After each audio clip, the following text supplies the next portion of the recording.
Hi, I'm Gretchen Reyes, and this is my story, A Not So Boring Summer. That's my cover page. Okay. This is my first illustration. As soon as I heard about the gardener's trip to Europe, I immediately offered to take care of their dog while they were gone. I was willing to do anything to get out of my house during this very lackluster summer. The gardeners lived across the street, which was as good as it could get for my case. Across the street was probably the farthest my parents would let me go anyways, even though I'm technically an adult. I'm already 14 and a half. I was shocked when my mom said, "There's no way you're responsible enough to take care of their dog, Kitty Wisdom." I'm definitely looking forward to spending time with their adorable dog, Kenny. This won't be too complicated, right? My second illustration. On a dryly heated Saturday, I made my way to the gardener's house. I brought my phone, headphones, and the new addition to the popular vampire romance novel series. I figured that would keep me occupied. The job was easy enough. All I was responsible for was feeding Kenny and checking up on him every once in a while. They also requested that I spend some time in the house with Kenny, but I had better plans. I'd catch up on my book while listening to some relaxing music. Kenny would be welcome to join me, but I wasn't going to throw around some ball with him. This is my third drawing. As I was crossing the gardener's threshold, I was abruptly greeted by Kenny. He was jumping for joy, quite literally. After his food and water were filled, I made myself comfortable on their couch. I turned the fresh pages of my book to where I had last read and picked a playlist I had made for the occasion. Kenny kept interrupting my alone time. Every time something dangerous or exciting was about to happen in the book, he decided to drop his tennis ball right next to me. I didn't mind this at first. After a while, it really got on my nerves. My third illustration. As if Kenny's constant insisting wasn't enough, the neighbors next door were having a raging party. Their party was producing the same level of noise One Direction concerts had done. I just gave up. I didn't want to read the book worthy of a quality environment if I wasn't currently in one. My book, phone, headphones rested on the coffee table as Kenny and I stared at each other. The both of us weren't willing to back down from our positions. Kenny wanted to play, and I didn't. That's my third illustration, or fourth, yeah. The familiar sound of the song Happy Birthday spread throughout the neighborhood. I could hear the laughter and togetherness of their party. Truly heartwarming it was, but extremely inconvenient for me. The melody was coming to an end, which means the candles would soon be blown out. Whoever birthday it was, they were going to get their wish along with their other presents. I wanted a wish too. Heck, I'm in dying need of a wish. I took one look at Kenny and I knew what I needed. I nonchalantly said, "I wish you were a human, Kenny, so I could at least talk to you." I resumed my place on the couch with my book and my music, right after the singing stopped. Hooray for me, Kenny decided to find someone else to bother. This was finally going to be my relaxed time. Kenny hadn't been back for what seems like an hour. I decided to refill his water. I should probably do something.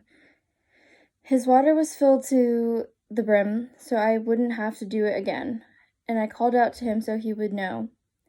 I kept calling his name. Instead of Kenny running in on his forelegs, I get a verbal response.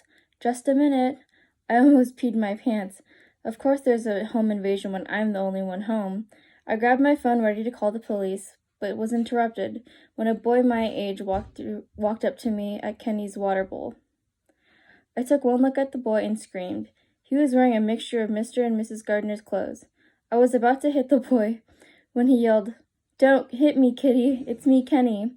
I probably looked like I was about to faint because he grabbed Kenny's collar from his pocket and showed me insistently. I stopped myself only to look at this. I stopped myself only to look at this so-called Kenny. For some reason, I believed him. There's just something about the way he looked that resembled Kenny. What was I doing all this time? I should have been supervising Kenny. My mom was totally right. I'm not responsible enough to take care of this dog. The gardeners are going to be furious when they get back. How am I supposed to change Kenny? He's literally a human. Too many thoughts and ideas racing through my head. I calmed down to look at him. He's smiling, as if there's nothing wrong. Am I going to go to jail? My life is over. Just as I think my panic attack is coming to an end, the doorbell rings. I race to see who it is through the eye hole. It's the gardeners. Oh no, everything is coming to an end. My life is over. They knocked. Oh, sorry, this is my next illustration. They knocked on the door again, then they started yelling my name. I didn't answer. I just pretended like I'm just gonna pretend like I'm not here. Kenny began jumping as if he were a dog when someone's at the door.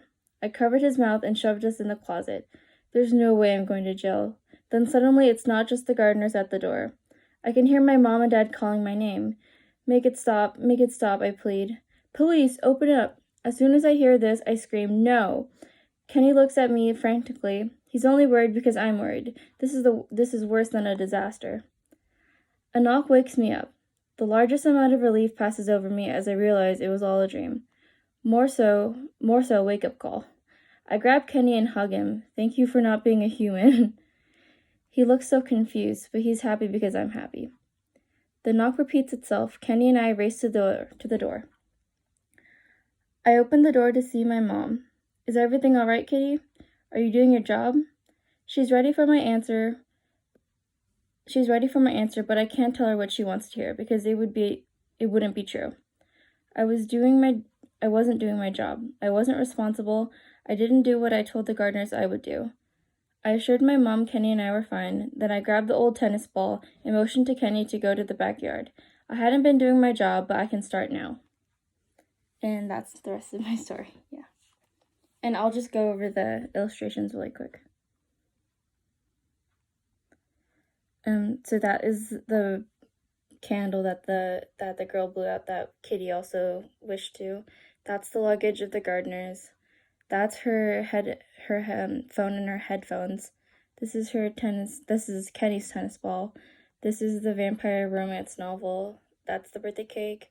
This is Kenny's water bowl. This is Kenny's collar. This is the door, and that is her freaking out. And then this is Kenny. So yeah, that's my story.